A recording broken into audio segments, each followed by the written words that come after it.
Bismillahirrahmanirrahim. Alhamdulillah.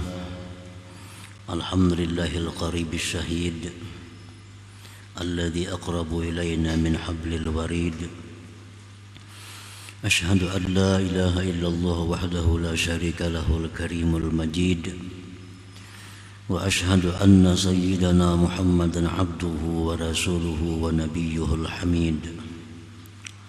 Allahumma salli wa sallim wa barik ala sayyidina maulana Muhammadin afdalil abid wa ala alihi wa sahbihi wa zurriyatihi wa atba'ihi ila yaumil wa'id, amma ba'd.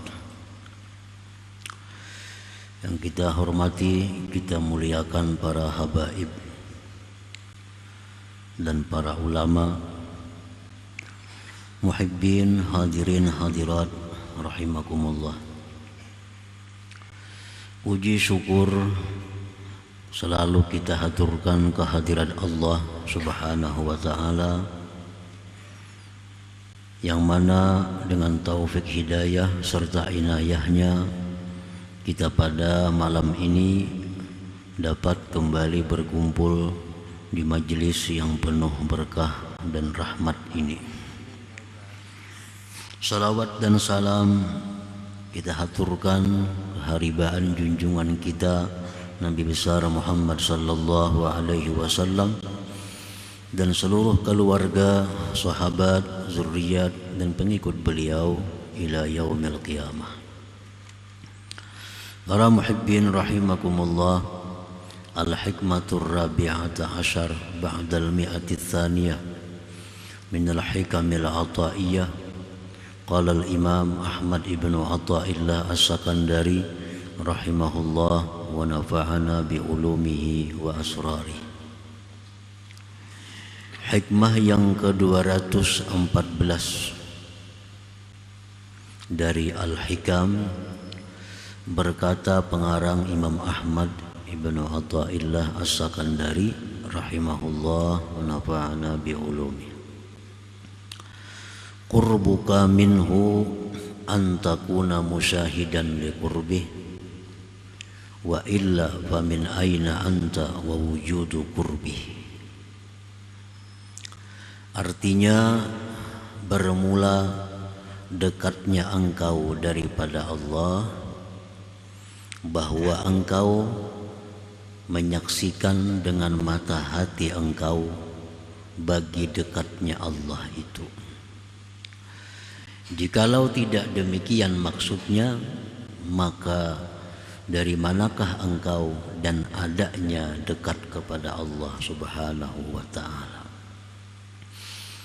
Para muhibbin rahimakumullah, di antara istilah yang dipakai oleh orang-orang arifin adalah al-qurbu, yaitu dekat.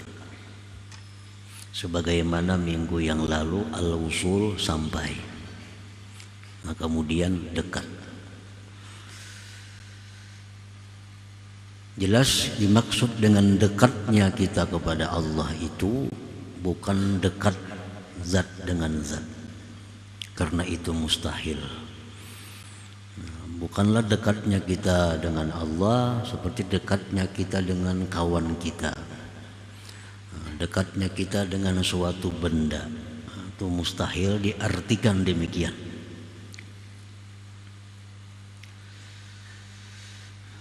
Al-qurbul hakiki qurbullah minka. Kedekatan yang sebenarnya itu adalah dekatnya Allah daripada engkau. Bila mana mata hati kita menyaksikan, diri kita merasakan bahwa Allah itu dekat dengan kita, maka itulah yang dimaksud kedekatan kita dengan Allah Subhanahu wa ta'ala. Jadi artinya, bila mana kita merasakan bahwa Allah itu dekat dengan kita, maka itulah yang dimaksud dekat kita dengan Allah Subhanahu wa ta'ala. Qala ta'ala, Allah berfirman, wa idza sa'alaka ibadi anni fa inni qarib. apabila bertanya kepada engkau wahai Rasul hamba-hambaku tentang aku, maka katakanlah bahwa aku itu dekat. Bila mana bertanya kepada engkau wahai Rasul hamba-hambaku tentang aku, jawab bahwa aku adalah dekat. Wa qala ta'ala, Allah berfirman lagi, wa nahnu aqrabu ilaihi minkum walakin la tubsirun, bahwa kami itu sangat dekat kepadanya daripada kalian, tetapi kalian tidak bisa melihatnya. Tetapi la tubsirun, tidak melihat. Wa qala ta'ala, Allah berfirman lagi, wa nahnu aqrabu ilaihi min hablil warid, kami sangat dekat kepada manusia itu daripada urat leher mereka sendiri. Nah, inilah dalil-dalil yang menunjukkan bahwa Allah Ta'ala itu sangat dekat dengan kita. Tinggal lagi apakah kita bisa merasakan kedekatan Allah kepada kita itu. Yang dituntut dalam hikmah ini adalah agar kita bisa merasakan dekatnya Allah. Allah sudah menjelaskan bahwa Allah dekat dengan kita, lebih dekat dari yang dekat. Tinggal lagi kita yang belum bisa merasakan kedekatan Allah itu. Bukti bahwa Allah itu dekat dengan kita, Allah berfirman, walaqad khalaqnal insan wa na'lamu ma tuwaswisu bihi nafsuh. Kami menciptakan manusia dan kami mengetahui geritik hatinya. Allah mengetahui geritik hati kita dan apa yang kita rancang, apa yang kita perbuat, apa yang kita rencanakan di hati kita itu Allah tahu, dan itu akan Allah sampaikan kepada kita pada hari kiamat nanti dalam sahifatul amal, lembaran amal kita. Allah menjelaskan bahwa engkau pada hari anu, tanggal anu ada merencanakan ini, hari anu, tanggal anu engkau merencanakan itu. Allah mengetahui apa yang ada terlintas di dalam hati kita. Nah, itu bukti bahwa dekatnya Allah dengan kita, sampai-sampai geritik hati kita diketahui oleh Allah Subhanahu wa ta'ala.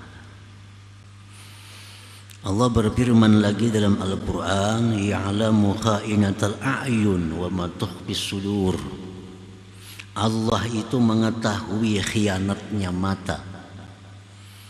Allah mengetahui siritan mata kita. Misal kita menyirit kawan di higa, kawan kada tahu pada kita menyirit, Allah tahu kita menyirit kawan kita itu. Nah, ya'lamu kha'inatal a'yun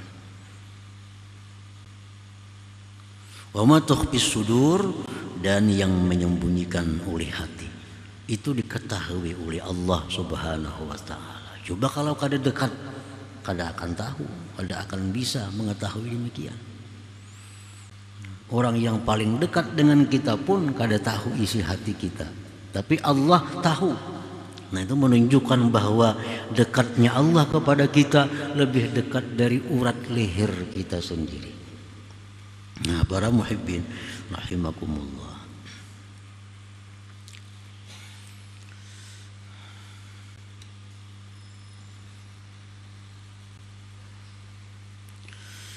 musyahadatul abdi qurbah, musyahadatul abdi qurbahu ta'ala minhu tusmirul muraqabah. Menyaksikannya seorang hamba akan dekatnya Allah daripadanya itu membuahkan muraqabah, membuahkan muraqabah. Kalau kita sudah merasa bahwa Allah itu dekat, sangat-sangat dekat, itu akan menimbulkan dalam hati kita yang namanya muraqabah, selalu dilihat Allah, selalu diketahui oleh Allah, selalu diawasi oleh Allah. Nah, itu muraqabah timbul dalam hati kita apabila kita sudah menyaksikan dekatnya Allah dengan kita. Nah, jadi ini tusmirul muraqabah, membuahkan muraqabah. Kita kadang akan bisa muraqabah kalau sebelum kita merasakan Allah itu dekat. Nah, sudah kita merasakan Allah itu dekat, di situ kita timbul muraqabah, rasa dilihat Tuhan, rasa didengar Tuhan, rasa diawasi selalu oleh Tuhan. Nah, itu muraqabah. Wahia itu muraqabah yakinu tila'illah ala zahir abdi wa batinih. Muraqabah itu artinya adalah yakinnya mengetahui Allah atas yang zahir dari seorang hamba dan yang batinnya. Itu muraqabah. Nah, para muhibbin rahimakumullah, Sayyidina Umar ibn al-Khattab radhiyallahu an dalam musafir beliau di padang pasir singgah di penyinggahan, lalu beliau ada melihat seorang budak mengembala kambing. Didekati oleh Sayyidina Umar, "Wahai budak, jual kepadaku 1 ekor kambing itu." Artinya, aku nukari seekor na kambing itu. Ujar si budak, "Ini kambing milik tuan, bukan milikku. Bagaimana kalau tuanku menanyakan, mana kambing? Kurang 1." Ujar Sayyidina Umar, "Jawab lawan tuan, dimakan serigala." Sayyidina Umar mencoba ini budak. Kalau tuan nikam betakun, kambing napa kurang seekor? Oh, dimakan serigala. Lalu ujar budak, kalau tuan itu bisa saja dikatakan demikian. Bagaimana dengan Allah? Bagaimana dengan Allah?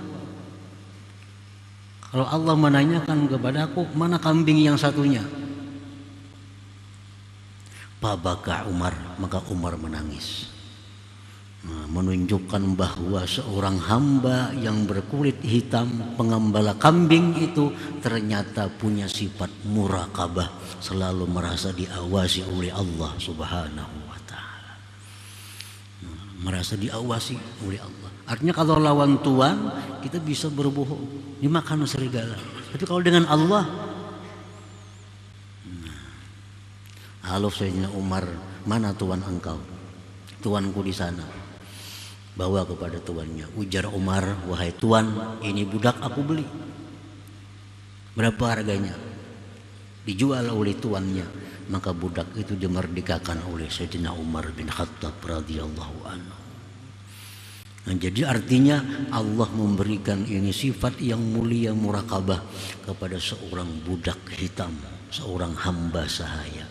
Yang itu barangkali tidak diberikan Allah kepada orang-orang yang merdeka, kepada orang-orang yang bebas. Itu adalah anugerah Allah yang Allah berikan kepada orang-orang yang Dia kehendaki. Nah, para muhibbin rahimakumullah, di dalam pasal yang sebelumnya Imam Ahmad ibnu Athaillah ini menjelaskan tentang wusul, sampai. Nah, sedangkan di hikmah ini yang ke-214 tentang dekat. Mana tingginya dua kedudukan itu di sisi Allah? Sampai awan dekat. Nah, kalau sampai itu dijelaskan bahwa sampai itu kita mengetahui, merasakan bahwa segala sesuatu itu adalah perbuatan Allah. Hati kita. Nah, hati kita melihat sesuatu apapun itu merupakan karya Allah. Kalau demikian sudah kita masuk dalam golongan orang-orang yang sampai. Hati jangan diucapkan. Bila diucapkan itu istihza billah, itu bisa jadi maulu-ulu Allah. dan bahaya iman kita. Jangan dianggap enteng dengan mulut, dengan lisan. Bisa melihat ada yang kurang bagus atau akhlak orang yang kurang baik, wah itu fi'il Tuhan. Ini istihza billah, bisa kafir. Ini perkara hati, fi'lullah. Nah, kita melihat sesuatu, hati kita mengatakan bahwa itu adalah fi'lullah, perbuatan Allah. Nah itu hati. Jangan dianggap remeh, jangan diulah main-main. Ini bisa menghancurkan iman. Sambil duduk misalnya buat fi'il Tuhan. Jangan fi'il itu bahaya dengan iman kita. Ini perkara hati. Nah, bila sudah hati kita bisa melihat, hati kita bisa menyaksikan, diri kita bisa merasakan bahwa yang ada ini adalah fi'il Allah, itu sampai. Kita sudah masuk golongan orang wasilin, orang yang sampai walaupun derajat yang paling rendah. Nah sekarang dekat dengan Allah. Dekat dengan Allah, merasakan kedekatan Allah dengan diri kita. Setiap yang dekat belum tentu sampai. Setiap yang sampai pasti dekat. Nah ini menunjukkan bahwa martabat usul lebih tinggi daripada martabat al-qurbi atau dekat itu. Lebih tinggi usul. Orang kada akan bisa usul kalau kada qurbi, kalau kada dekat terlebih dahulu. Nah ini menunjukkan bahwa usul itu adalah target utama kita. Nah, usul target utama kita. Kita mesti sampai ke situ. Kita mesti sampai kepada derajat di mana hati kita menyaksikan bahwa semua itu adalah fi'il Allah. Target utama.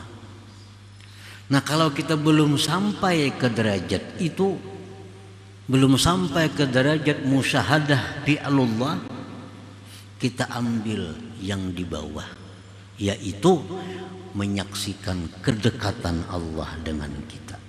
Nah ini kalau kada kawa sampai ke usul, barang kita sampai di qurbi ini. Nah, Rasulullah SAW bersabda, u'budillah ka'annaka tarah, fa illam takun tarah fa innahu yarak. Ini Rasulullah menyampaikan kepada kita target yang utama. Hendaklah engkau menjadi hamba Allah yang selalu melihat Allah. Artinya hendaklah engkau menjadi hamba Allah yang selalu menyaksikan mata hati engkau itu akan fi'il Allah. Itu kalau bisa. Wa'budillah ka'annaka tarah.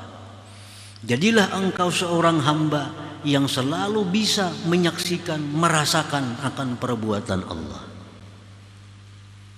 Fa illam takun tarah, jika engkau belum sampai demikian, fa innahu yarak, Allah yang melihat engkau. Nah, kalau belum sampai ke sana, ambil yang ini.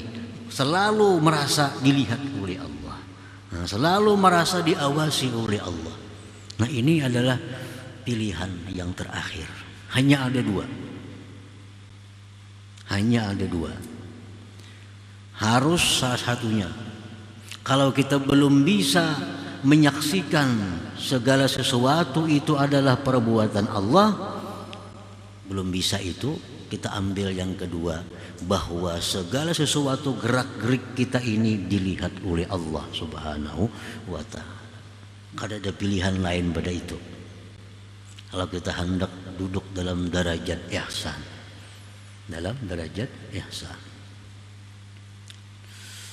Nah, para muhibbin rahimakumullah, al-muraqabah tusmirul adab ma'allah subhanahu wa ta'ala. Kalau kita sudah bisa muraqabah tadi, muraqabah, merasa diawasi Allah, merasa selalu dilihat oleh Allah, selalu didengar oleh Allah, itu kita dapatkan dari permulaannya kita merasakan kedekatan Allah dengan kita, dapat kita murakabah. Dari murakabah itulah kita lalu beradab dengan Allah Subhanahu wa ta'ala. Kalau kita kadang merasa diawasi Allah, kita kadang akan beradab dengan Allah. Kenapa kita beradab dengan seseorang? Karena kita merasa dilihatnya, merasa didengarnya. Al-muraqabah tusmirul adab ma'allah subhanahu wa ta'ala. Muraqabah itu membuahkan adab beserta Allah subhanahu wa ta'ala. Para muhibbin rahimakumullah, wal adab ma'allah, bermula adab lawan Tuhan itu, adab dengan Allah itu kal ikhlas, seperti ikhlas. Ini adab dengan Allah. Kita beribadah itu semata-mata murni karena Allah, bukan karena yang lain-lain yang kembali kepada diri kita. Nah, itu ikhlas. Kalau kita beribadah supaya ke surga, itu kembali kepada kita ngarannya. Kalau kita beribadah supaya jangan masuk neraka, itu kembali kepada diri kita. Ikhlas itu adalah murni bahwa ibadah yang kita lakukan ini adalah karena Allah. Nah, itu adab ma'allah. Kawala kita ikhlas itu, kalau kada murakabah, kada bisa. Kita bisa ikhlas itu dari murakabah, karena kita merasa diawasi oleh Allah, merasa Allah tahu isi hati kita, Allah tahu geritik hati kita. Mungkin kita kada ikhlas diketahui Allah, mungkin kita ikhlas diketahui Allah. Nah, lalu kita berusaha untuk ikhlas itu. Nah, jadi ikhlas itu bagian dari adab seorang hamba kepada Allah Subhanahu wa ta'ala. Waridha bima qadallah, ridha dengan apa yang ditentukan oleh Allah. Ridha artinya menerima yang diberikan Allah itu dengan perasaan senang hati. Ini ridha. Waridha ma'allah, ridha dengan Allah, dengan segala yang ditentukan oleh Allah. Nah, ini sesuatu yang sulit. Ridha, kedudukan yang tinggi. Orang yang beradab lawan Allah lah yang bisa ridha dengan Allah itu. Nah, kalau orang kada punya adab dengan Allah, kada akan bisa ridha dengan apa yang ditentukan oleh Allah Subhanahu wa ta'ala. Wa husnil dzan bihi, selalu berbaik sangka dengan Allah. Nah, ini adab ma'allah, berbaik sangka dengan Allah. Arti berbaik sangka lawan Allah itu apa maksudnya? Bahwa meyakini segala sesuatu yang diciptakan Allah, segala sesuatu yang ditetapkan oleh Allah itu adalah tujuannya baik. Tujuannya baik. Apapun yang ditakdirkan oleh Allah itu pasti tujuannya baik. Itu husnuzan billah, berbaik sangka dengan Allah.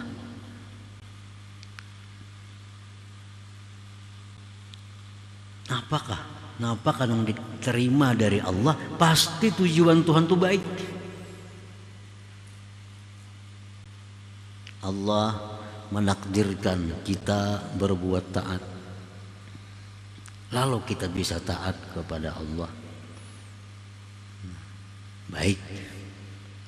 Allah menakdirkan kita berbuat maksiat, tujuan Allah bagus. Agar kita apa dengan maksiat itu? Agar kita sadar bahwa kalau kada dijaga Allah, kita jatuh dalam maksiat. Dengan maksiat itu kita sadar bahwa kita orang yang hina. Dengan maksiat itu sadar kita mesti tobat kepada Allah.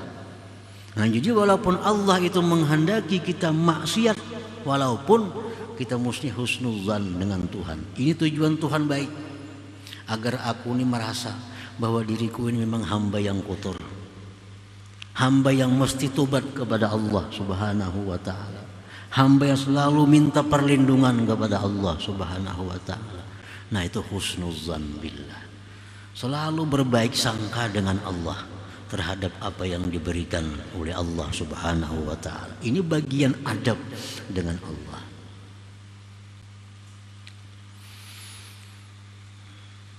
Nah, para muhibbin rahimakumullah, nah itu bagian adab-adab batin, adab-adab hati, ikhlas, ridha, apalagi yakin dengan janji Allah, yakin dengan janji Allah. Jar Tuhan, bila engkau melakukan ini dibalas ini, yakin sedikit pun kada ragu. Nah, itu ngarannya adab dengan Allah. Apalagi malu terhadap Allah, mengutamakan Allah atas yang lainnya, mencintai apa yang dicintai oleh Allah, membenci apa yang dibenci oleh Allah. Nah, itu termasuk adabul batin, adab batin seorang hamba. Nah, semuaan itu bisa kalau sudah kita muraqabah tadi, merasa dilihat selalu oleh Allah Subhanahu wa ta'ala. Nah, para muhibbin rahimakumullah, yang zahir adab wa kamubadaratil imtisal, seperti segera menjunjung perintah. Bila Allah menyuruh ini, lah kasih, jangan berlambat-lambat. Orang azan artinya Allah nyuruh sembahyang, kalau beradab lah kasih sembahyang itu. Nah, itu adab. Wajtinab bin nawahi, segera menjauhi larangan. Ujar Tuhan, jangan melakukan ini. Begitu mendengar ada Quran, ada hadis mengatakan jangan melakukan ini, lah kasih ampih, lah kasih kembali kepada Allah. Orang umpamanya melakukan riba, selama ini belum sadar, belum tahu apa itu riba. Begitu mendengar firman Allah, mendengar hadis-hadis Rasulullah bahwa riba itu akan matinya su'ul khatimah, akan diazab dengan neraka, larangan Tuhan riba. Nah, segera berhenti daripada riba. Jangan berpikir panjang. Namun aku ampih riba kayak apa rumah, maka rumah ini berhutang riba, dijual kemana guring. Nah, setiap kali kita melaksanakan perintah Allah, Allah pasti akan menjamin keselamatan kita. Maulah Tuhan menyuruh kita sengsara, kada mau. Bila Allah menyuruh sesuatu, pasti ada manfaat yang kembali kepada kita. Segera. Itu adab yang zahir. Wa hifzul jawarih, menjaga anggota-anggota tubuh. Wal lisan, terutama lisan. Ini tadi beradab lisan ini. Kadang-kadang lisan kita ini kada beradab lawan Allah Subhanahu wa ta'ala. Sesuatu yang bujur menurut hati belum tentu bujur diucapkan. Sesuatu yang mesti diiktikadkan oleh hati belum tentu tepat diucapkan, karena ada adab masing-masing. Kalau kita melihat anjing misalnya, dalam hati kita ayo itu fi'il Allah, tapi jangan sekali-kali di mulut kita bahwa anjing itu ciptaan Allah. Itu kada beadab mulut kita, kada beadab. Walaupun dalam hati kita i'tikadkan bahwa anjing itu adalah perbuatan Allah, ciptaan Allah. Tapi di mulut kita kalau mengatakan anjing itu ciptaan Allah, itu kada beadab dengan Allah. Maka kalau orang bertakun, anjing itu olahan siapa? Nah, jawaban yang benar adalah seluruh binatang yang melata itu ciptaan Allah. Nah, itu beradab dengan Allah. Anjing itu ulahan siapa? Ulahan Allah. Itu kada beadab walaupun bujur di hati, tapi diucapkan salah. Ada kotoran tahi kambing, wahai kambing. Dalam hati kita meyakini bahwa itu adalah ciptaan Allah. Dalam hati diucapkan wahai kambing ulahan Tuhan, kada beadab lawan Tuhan. Kalau orang bertakun wahai kambing itu ulahan siapa? Kambing itu sebagian ulahan Tuhan. Nah, itu beadab lawan Tuhan marahnya. Kambing itu ulahan Tuhan. Jadi jangan dikatakan bahwa tahi kambing itu ulahan Tuhan, itu kada beadab lawan Tuhan secara syariat lisan kita. Walaupun di hati kita i'tikadkan bahwa itu semua adalah ciptaan Allah.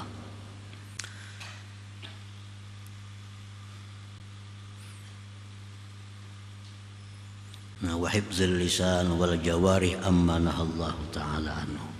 Nah, para muhibbin rahimakumullah. Jadi artinya bahwa merasakan bahwa Allah itu dekat dengan diri kita, itulah namanya dekat dengan Allah.